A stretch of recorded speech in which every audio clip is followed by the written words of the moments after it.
Okay, hi Varun, thank you so much. आपने हमें join किया आज नींद के प्लेटफॉर्म पे।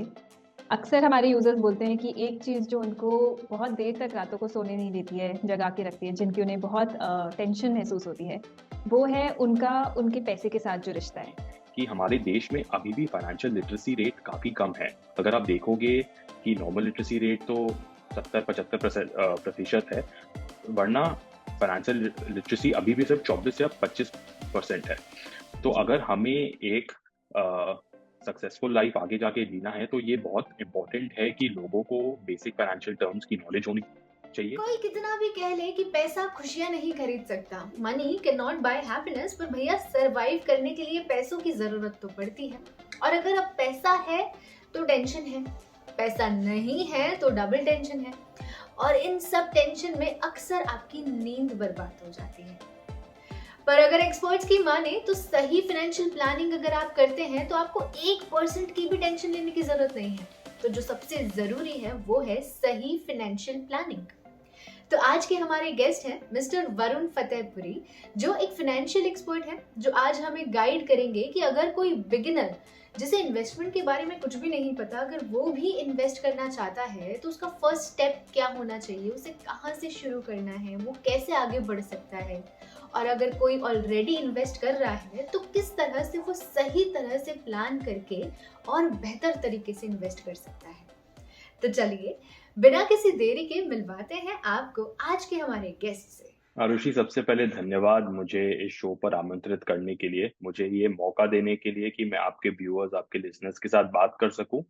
एंड आशा रखता हूं कि इस शो के थ्रू मैं उन्हें कुछ ऐसी चीजें बता सकूं जो उन्हें रात को और अच्छे से सोने देगी। राइट, तो मेरी खुद की जर्नी बाजार में निवेश करने, इन्वेस्टिंग मार्केट्स में 6-7 साल पहले शुरू हुई थी। मैं हांगकांग गया था अपने कॉलेज की पढ़ाई करने। एंड उसके बाद जैसे ही मेरी पहली नौकरी लगी, मैं तब से ही बाजार में निवेश कर रहा हूँ। हाँ, डेफिनेटली ये मुझे हेल्प किया कि मैं एक फाइनेंस कंपनी के साथ काम कर रहा था उस वक्त। तो धीरे धीरे मैं अपने खुद के पैसे के अलावा मेरे अपने माता पिता, मेरे और जो फैमिली मेंबर्स है, मेरे फ्रेंड्स, वो सबके पैसे मैनेज करने लगा। एंड इसके दौरान मुझे ये समझ में आने लगा, या इसकी एक बेटर अंडरस्टैंडिंग होने लग गई, कि हमारे देश में अभी भी फाइनेंशियल लिटरेसी रेट काफी कम है। अगर आप देखोगे कि नॉर्मल लिटरेसी रेट तो 70-75% प्रतिशत है, वरना फाइनेंशियल लिटरेसी अभी भी सिर्फ 24 या 25% है। तो जी। अगर हमें एक सक्सेसफुल लाइफ आगे जाके जीना है, तो ये बहुत इम्पोर्टेंट है कि लोगों को बेसिक फाइनेंशियल टर्म्स की नॉलेज होनी चाहिए।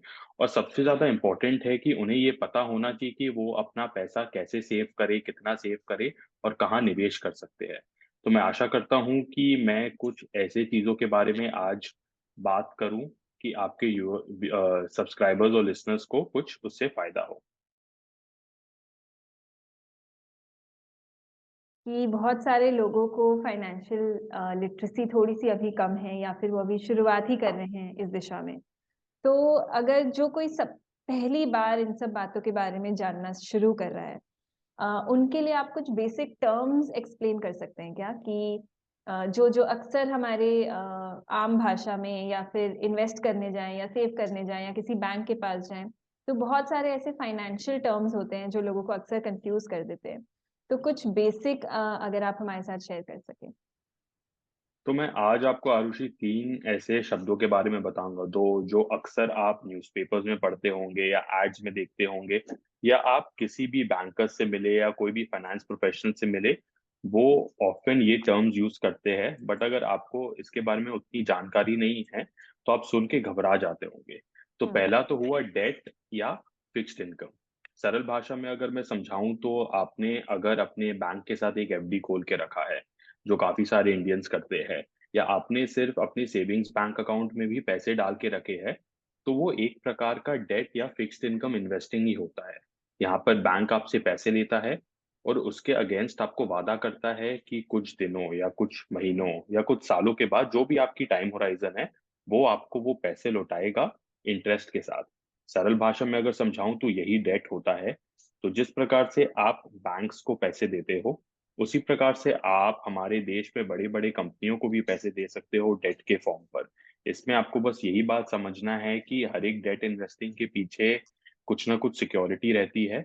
तो अगर खुदा ना खास्ता कुछ हो जाए, कुछ बैंक को हो जाए या कुछ वो कंपनी को हो जाए, हमेशा गवर्नमेंट या रेगुलेटर वो सिक्योरिटी को बेचकर आपके पैसे आपको वापस लौटा सकती है। तो ये एक बहुत ही सुरक्षित इन्वेस्टमेंट होता है एंड इसलिए आप अगर देखोगे दूसरे इन्वेस्टमेंट्स के कंपेयर्ड इसमें डेफिनेटली रिटर्न्स भी थोड़ी-सी कम रहती है। तो पहला हो गया डेट या फिक्स्ड इनकम। फिक्स्ड इनकम हम इसे इसलिए कहते हैं क्योंकि आपको पता है कि आपको हर महीने के अंत पर या हर क्वार्टर के अंत पर या हर 6 महीनों में आपको इंटरेस्ट फिक्स्ड एक आपको मिलते रहेगा। तो जी। इसलिए पहला तो हो गया डेट सबसे सरल भाषा में। दूसरा ऑपोजिट एंड में अगर अब हम देखते हैं तो इक्विटी इन्वेस्टिंग या शेयर इन्वेस्टिंग। ज्यादातर लोग बाजार में निवेश करने को इससे तोलते हैं। तो इक्विटी का सीधा सीधा मतलब होता है आपका हिस्सेदारी। तो अगर आप कोई भी कंपनी आप समझ लो टाटा ले लो या रिलायंस ले लो, जो ज्यादातर इंडियन जिसमें इन्वेस्ट करते हैं, अगर आप वो कंपनी के इक्विटी में इन्वेस्ट कर रहे हो या वो कंपनी के शेयर बाजार में शेयर खरीद रहे हो, तो आप कंपनी के एक प्रकार से हिस्सेदार बन रहे हो। आपको ये बात जान लेना यहाँ जरूरी है कि क्योंकि आप वो कंपनी के हिस्सेदार हो, कंपनी आपको कुछ गारंटी नहीं करती कि आपको एक प्रकार का रिटर्न देगी या इंटरेस्ट देगी उसमें। अगर कंपनी अच्छा परफॉर्म करती है, अच्छा प्रॉफिट्स निकालती है, तो वो उसके शेयर प्राइस में रिफ्लेक्ट करता है एंड वो एज अ निवेशक आपको तब फायदा होता है। तो डेट जहाँ एक तरह से बहुत ही सुरक्षित इन्वेस्टमेंट है, जहाँ पर आपको पता है कि आपके पैसा सुरक्षित पड़ा हुआ है वो बैंक या कंपनी के साथ। दूसरे एंड में इक्विटी इन्वेस्टिंग होती है, जहाँ पर गारंटी कुछ नहीं होती, but definitely over the long term हम देखते हैं कि इसमें ज्यादा रिटर्न्स कमाने की क्षमता डेट से ज्यादा रहती है क्योंकि इसमें आप ज्यादा रिस्क ले रहे हो। तो ये तो हो गई इक्विटी और डेट ज्यादातर लोग जहाँ इन्वेस्टिंग करते हैं। एंड लास्ट में मैं एक ऐसी कॉन्सेप्ट या शब्द के बारे में बताना चाहूंगा जो अभी भी हमारे देश में लोग उसको उतना महत्व नहीं देते हैं, वो है रिस्क। राइट, रिस्क होता क्या है? तो जब भी आप निवेश करने के बारे में सोचे बाजार में, वो आप डेट में भी इन्वेस्ट करोगे या आप इक्विटी में भी इन्वेस्ट करोगे, आपको ये बात जान लेना जरूरी है कि रिस्क क्या है। राइट, तो अगर सरल भाषा में समझाऊं, आप कभी भी कोई अम्यूजमेंट पार्क में गए होंगे या कोई भी पार्क में गए होंगे और उसमें आपने देखा होगा एक रोलर कोस्टर करके राइड होती है। राइट, वो कभी ऊपर जाती है, कभी नीचे जाती है, कभी वही लेवल पे रहती है, कभी धीरे जाती है, कभी स्लो जाती है। इसी प्रकार से आपको ये जानना जरूरी है कि आप में रिस्क को सहन करने की कितनी क्षमता है।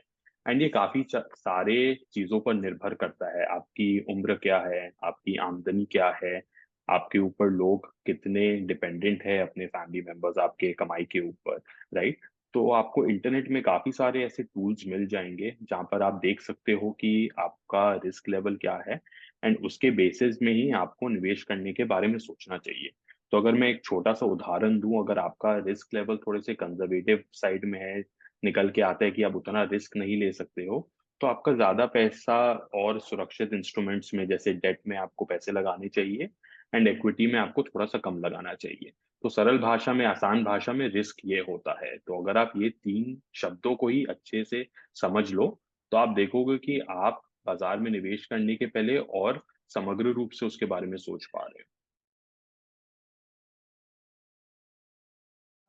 एक यूजर हमसे पूछते हैं कि मुझे चिंता है कि मेरी आमदनी बचाने के लिए इनफ नहीं है, यानी कि जितना मैं कमाता हूँ उसमें से कितना बचाऊं या कितना इन्वेस्ट करूं, ये मुझे समझ नहीं आ रहा है।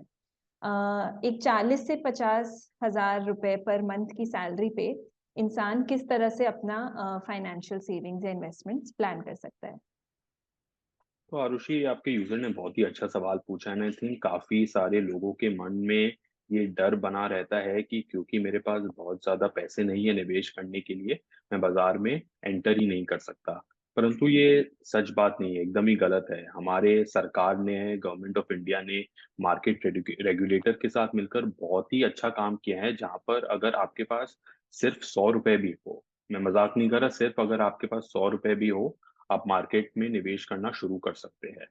तो अगर मैं आपका उदाहरण लूं और ये समझूं कि आपकी महीने की आमदनी, आपके महीने की तनख्वाह 50 हजार रुपए है, तो आपको किस बारे में निवेश करने के बारे में सोचना चाहिए। फाइनेंस में हम इसे सिंपल टर्म्स में 50-30-20 रूल कहते हैं। तो आपका महीने के 50% सैलरी यानी कि 50,000 रुपए में से 25,000 रुपए आपके ज़रूरतों पर जानी चाहिए। तो वो आपके घर का किराया हो सकता है, आपके घर की ईएमआई हो सकती है, बच्चों की पढ़ाई, खाने-पीने का खर्चा। तो 50% आपको वहाँ खर्चा करना चाहिए। फिर उसके बाद आते हैं बाकी का 30%। 30% आपके इच्छाओं पर। तो आपको स्विगी या ज़ोमैटो से खाना ऑर्डर करना है, आपको बाहर घूमने जाना है, आपको नई मोबाइल फ़ोन खरीदनी है, तो ये सब खर्चे इस 30% से आनी चाहिए। एंड फाइनली लास्ट का 20% पैसा आपके सेविंग्स, जमा पूंजी या निवेश में करना चाहिए। तो 10,000 रुपए आपको महीने के एटलीस्ट बचाने चाहिए। और एक बार आप ये रुपए बचाने लग जाओ, उसे धीरे धीरे करके निवेश करना शुरू कर देना चाहिए। अब मैंने अक्सर ये बात सुना है कि लोग कहते हैं कि वरुण जी, महीने के अंत तक हमारे पैसे ही नहीं बचते, ये जो 10,000 रुपए है जो मैं निवेश कर पाऊँ, राइट? तो इसकी सलाह मेरी यही रहती है कि आप एक काम करो, आप महीने के शुरुआत में ही ये 10,000 रुपए अलग रख दो। पहले आपको जो महीने के रुपए बचाने हैं, निवेश करने हैं, एंड घर का खर्चा बाकी 40,000 रुपए से चलाओ। तो इससे 2 चीज़ें होती है। एक तो है कि आपकी डिसिप्लिन बनी रहती है, आपको पता है कि महीने के महीने मुझे 10,000 रुपए पहले ही अलग करने हैं, 40,000 रुपए से मुझे घर का खर्चा निकालना है। एंड ओवर टाइम अगर आप ये धीरे-धीरे करके बाज़ार में निवेश करते रहोगे, जिसे आपने एसआईपी बोलते हैं लोग, आपने सुना होगा ये टर्म के बारे में। धीरे-धीरे करके आप देखोगे 5 साल, 10 साल, 15 साल में ये 10,000 रुपए ही कितना ग्रो करके एक बड़ा आपको पूँजी खड़ा कर देता है। तो आप ये मत सोच कर डरिए कि आपकी आमदनी या आपकी तनख्वाह कम है। कोई अमाउंट, कोई आपका इनकम कम नहीं होता। आपके पास जितने रुपए हैं आप उससे शुरुआत करिए, एंड जैसे-जैसे आप करियर में आगे बढ़ेंगे, आपकी आमदनी बढ़ेगी, आपकी तनख्वाह बढ़ेगी, आप उसी प्रकार से फिर अपने अमाउंट को इंक्रीज़ कर सकते हैं। बट ये सोच के आप अपने आप को मत रोकिए कि जब मेरे पास एक दिन बहुत पैसे होंगे, उसी दिन मैं शुरू करूँगा। आज से शुरू करिए एंड धीरे-धीरे करके देखिए कि किस प्रकार से ये घड़ा बढ़ता है। अगला सवाल इसी से जुड़ा हुआ भी है कुछ हद तक। तो वो पूछते हैं कि अगर मैंने अपने सेविंग्स को या जितना पैसा मेरे पास खर्च करने के बाद बचता है, अगर मैंने उसको इन्वेस्ट कर दिया, तो किसी भी इमरजेंसी के लिए मेरे पास क्या इनफ फंड्स बचेंगे? तो आरुषि, मैं वही उदाहरण लेके ये बात को समझाना चाहूँगा। तो मैं समझता हूँ कि अगर आपकी महीने की 50,000 रुपए आमदनी है, एंड उसमें से लगभग 50% यानी कि 25,000 रुपए आपके महीने के खर्च पे जाते हैं। तो खुदा ना खास्ता आपके जॉब चली जाए या आपके बिजनेस में थोड़ी मंदी आ जाए, आपके पास हमेशा एक 6 महीने का इमरजेंसी फंड रहना चाहिए। तो अगर मैं यहाँ देखूँ, 6 टाइम्स इंटू 25,000 रुपए यानी कि 1.5 लाख रुपए आपके पास एज एन इमरजेंसी फंड होना चाहिए। ये तो मिनिमम है। अगर आपको लगता है कि नहीं, ये 1.5 लाख रुपए से होगा नहीं, मुझे थोड़े से और रुपए इसमें बढ़ाने हैं, 12 महीने के खर्चों को मुझे अलग रखना है, यानी कि आप समझ लो 3 लाख रुपए, तो आप वो भी कर सकते हो।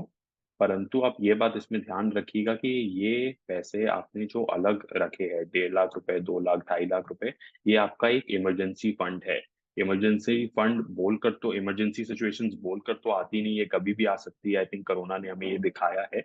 तो आप ये फंड को ऐसी जगह रखिए जहाँ की नंबर 1 आप इसे तुरंत निकाल पाएँ, और नंबर 2 इसकी वैल्यू एटलीस्ट बनी रही। अब ऐसा नहीं है कि आप ये 1.5 लाख या 2 लाख रुपए जाकर कोई आप रियल एस्टेट खरीद लें, राइट? ये तो अलग बात है कि 1.5-2 लाख रुपए में आज के दिन में कुछ आएँगे नहीं।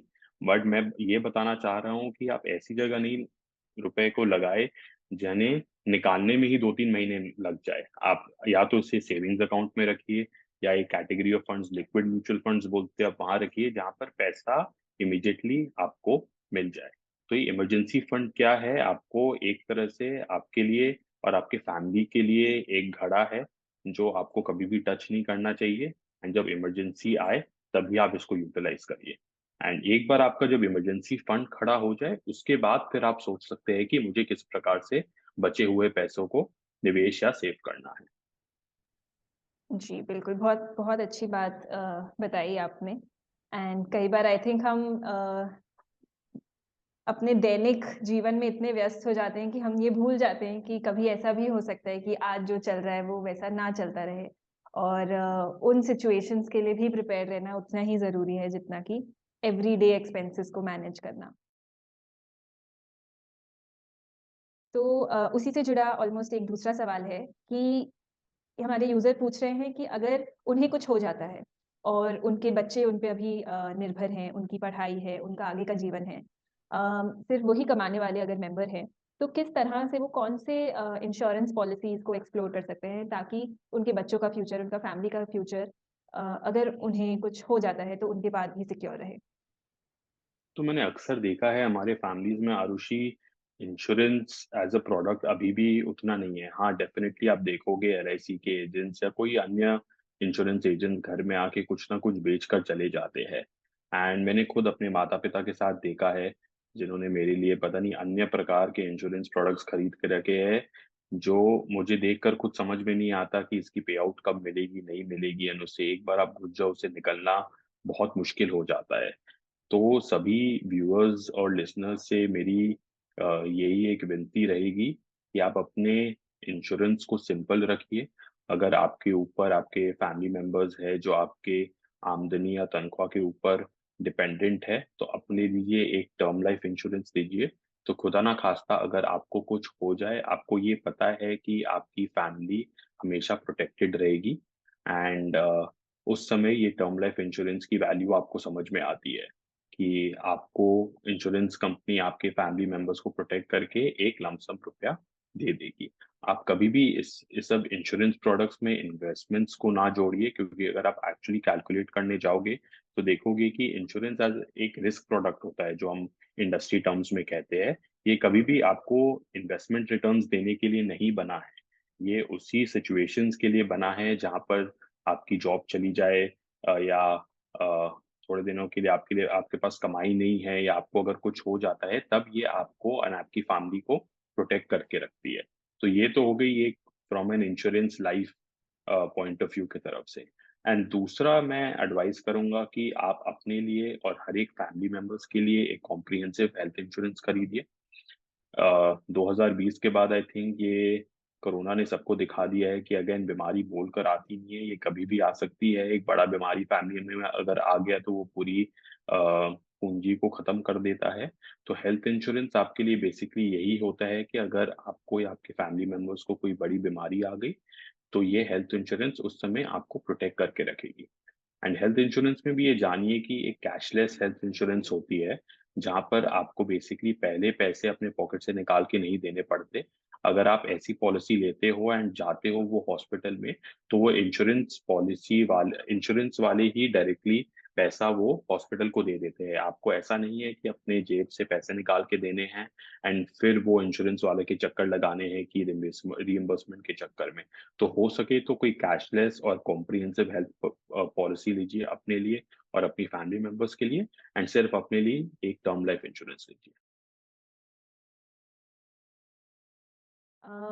कई हमारे यूज़र्स ऐसे हैं जिनकी रातों की नींद इस वज़ह से गायब है कि उनको कर्ज़े की टेंशन है, जो उन्होंने शॉर्ट टर्म या लॉन्ग टर्म डेट्स लिए हुए हैं, उसको कैसे मैनेज करें? तो आरुषि हमारे देश में आप देखोगे जिस तरह के या जो भी बैंक्स है या नए नए एनबीएफसीज उभर के आ रहे हैं, वो एक ही चीज वो अच्छी तरीके से जानते हैं कि इंडिया में क्रेडिट की भूख कभी खत्म नहीं होएगी।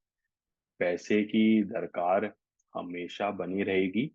आपको as an individual as a responsible citizen आपको ये देखना है कि आप किस प्रकार से ये कर्जे को मैनेज कर रहे हो।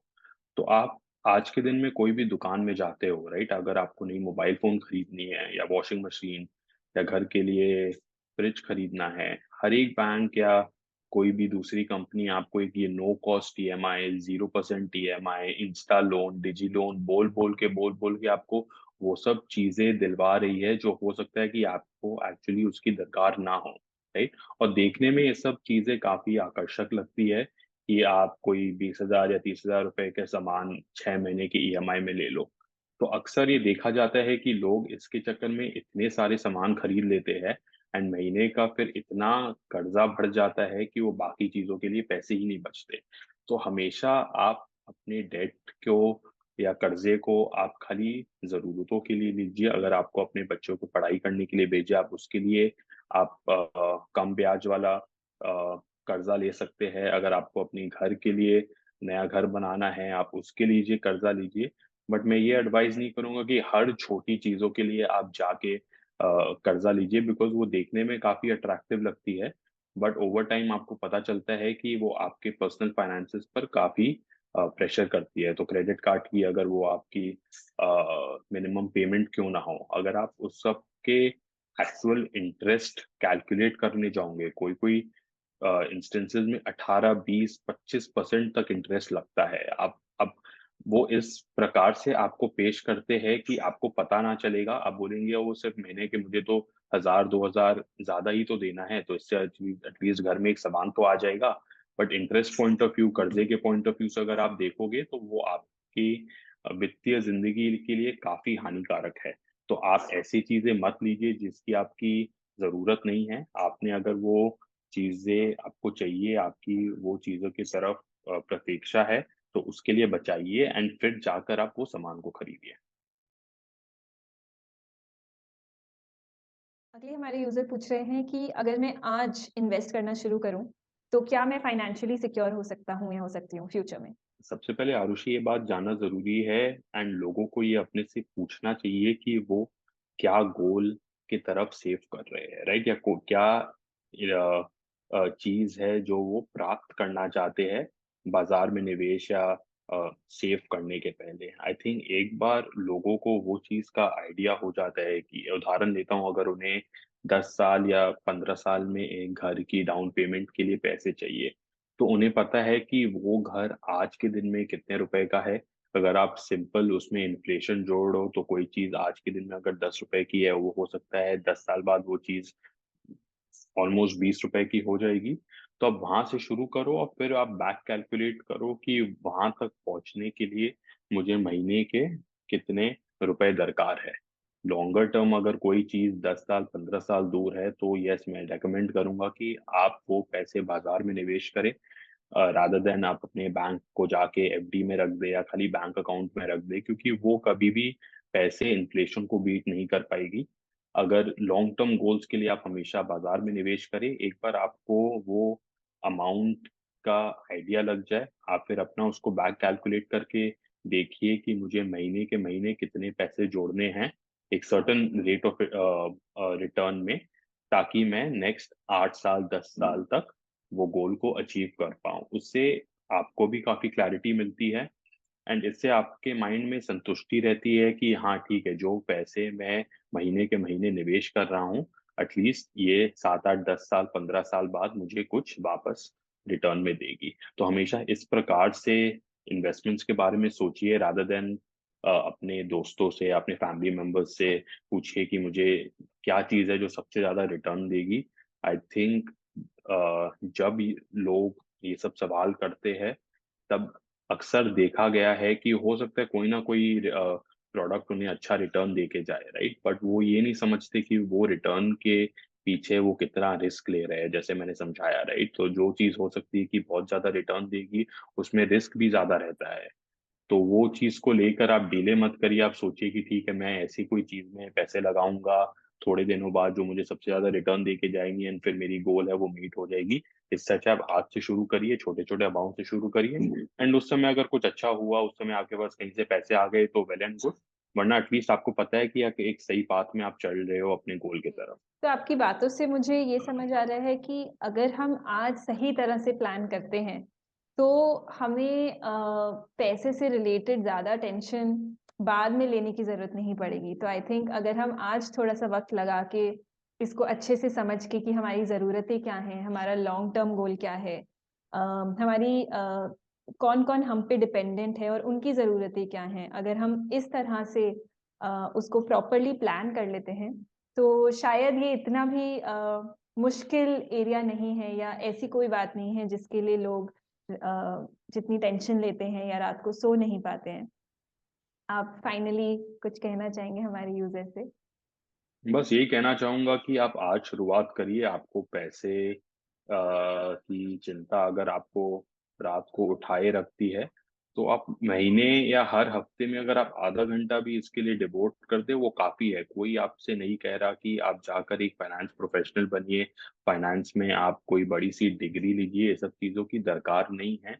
इंटरनेट एक्चुअली इन्फॉर्मेशन को इतना फ्रीली अवेलेबल बना दिया है कि अगर आपको पता है कि आपको क्या चाहिए, तो आप आराम से वो इंटरनेट में लुकअप कर सकते हो एंड आपको लग रहा है कि नहीं अभी भी मुझे उतना कॉन्फिडेंस नहीं है, तो आप कोई एक्सपर्ट का हेल्प लीजिए जो आपको एटलीस्ट स्टार्टिंग में गाइड कर सके कि आपको किस पाथ में चलना है, किस रास्ते में चलना है, कैसे चलना है। आप ये मत सोचिए कि हर एक चीज़ मैं खुद अपने आप कर सकता हूँ, जो अक्सर आज के दिन में भी मार्केट में देखा जाता है कि लोग समझते हैं कि ये तो बहुत आसान सी चीज़ है, मैं खुद अपने आप कर सकता हूँ। बट जब मैं काफ़ी सारे लोगों से बात करता हूँ, तो मैं एंड जब मैं उनका पोर्टफोलियो इन्वेस्टमेंट्स देखता हूँ, तो मतलब मुझे कहने में थोड़ा-सा दुःख आ रहा है बट वो पूरी एक खिचड़ी बनी रहती है। तो पहले ये चीज़ों को समझिए, अगर आपको लग रहा है कि ये आपके क्षेत्र के बाहर की चीज़ है, तो आप लोग कोई एक्सपर्ट से हेल्प लीजिए एंड एक बार आप कंफर्टेबल हो जाएँ ये कोई देखिए रॉकेट साइंस नहीं है, आप साल, 2 साल, 3 साल करोगे, आपको एक आइडिया लग जाएगा कि किस प्रकार से लेट्स से टैक्सेस भरते हैं, टैक्सेस कैलकुलेट कैसे करती है, किस प्रकार से मुझे सेव करना चाहिए, इन्वेस्ट करना चाहिए एंड एक बार आप कॉन्फिडेंट हो जाओगे, तब आप देखोगे आप रात को एक अच्छी-सी नींद सो पा रहे हो। तो वही मेरा फाइनल मैसेज रहेगा आरुषि आप नींद के लिसनर्स और सब्सक्राइबर्स से कि पैसे को लेकर आप टेंशन मत करिए। ये इतनी कोई गंभीर सी टॉपिक नहीं है जो आप जिस पर काबू नहीं कर सकते। हर एक चीज़ किया जा सकता है। इसमें बस ये है कि धैर्य बना के रखिए एंड आज से शुरुआत करिए। धीरे-धीरे शुरुआत करिए। ये मत सोचिए कि मैं कोई दिन या अगले साल या उसके बाद मैं शुरू करूँगा। आप छोटे-छोटे कदम उठाइए और देखिए कि आप किस प्रकार से अपनी ज़िंदगी को तरक्की की तरफ लेके जा सकते हैं। Wow! Thank you so much Varun हमारे साथ आज जुड़ने के लिए। अ, जिन लोग ने भी आज ये पॉडकास्ट सुना है, आपके कोई भी सवाल हैं तो आप लोग प्लीज़ कमेंट्स में लिख सकते हैं। वरुण अगर आप चाहें तो आप अपनी डिटेल्स दे सकते हैं, अगर कोई आपको कंसल्ट करना चाहता है, अपनी ऑर्गनाइज़ेशन के बारे में अगर आप कुछ बताना चाहते हैं तो प्लीज़। तो दौलत बेसिकली आरुषि हमारा गोल यही है कि हमने इतने इन्वेस्टर्स, इतने निवेशकों के साथ पिछले 5-6 साल में बात किया है एंड स्पेशली कोविड 2020 के बाद हमने देखा है कि जिस प्रकार से नए-नए निवेशक बाज़ार में एंटर किए हैं, उनका माइंड में एक्सपेक्टेशंस ही पूरा अलग हो गया है। हमने पहला साल, डेढ़ साल ऐसा बाज़ार देखा जिस प्रकार से हमने तेज़ी देखी बाज़ार में वो आई डोंट थिंक सो हमने पिछले 15-20 साल में उस प्रकार की तेज़ी देखी होगी। तो नए-नए निवेशक जो बाज़ार में एंटर किए लास्ट डेढ़ 2 साल में, उनकी माइंड की एक्सपेक्टेशंस ही बदल गई है। उन्हें लगता है कि ये तो एक ऐसी चीज़ है जो सिर्फ़ ऊपर की तरफ ही जाती है। बट 2022 में अगेन हमने देखा कि नहीं ऐसी बात नहीं है, ये बाज़ार नीचे भी जा सकती है इसमें पैसे भी डूब सकते हैं। तो दौलत के साथ बेसिकली हमारा यही गोल रहता है कि हर एक भारतवासियों को हम एक ऐसा समाधान प्रोवाइड करें जिनसे वो अपनी फाइनेंशियल गोल्स को और आसानी से रीच कर सके। हम उनके आपके रिस्क के बारे में समझते हैं, हम सोचते हैं कि आपकी उम्र क्या है, आपकी आमदनी क्या है, आप कितना रिस्क ले सकते हो एंड उसी प्रकार से एक पोर्टफोलियो आपके लिए डिज़ाइन करके देते हैं एंड आशा करते हैं कि डेफ़िनेटली वो आपको हेल्प करेगी आपके जो भी फाइनेंशियल गोल्स है उसको मीट करने के लिए। तो अगर आपको अगर लग रहा है कि मुझे पहला कदम उठाना है पर मुझे पता नहीं मैं कैसे उठाऊँ, किनके साथ उठाऊँ, आप हमें ये सब चीज़ों के लिए कॉन्टैक्ट कर सकते हैं। आई एम श्योर आज का ये सेशन बहुत यूज़फुल रहा होगा।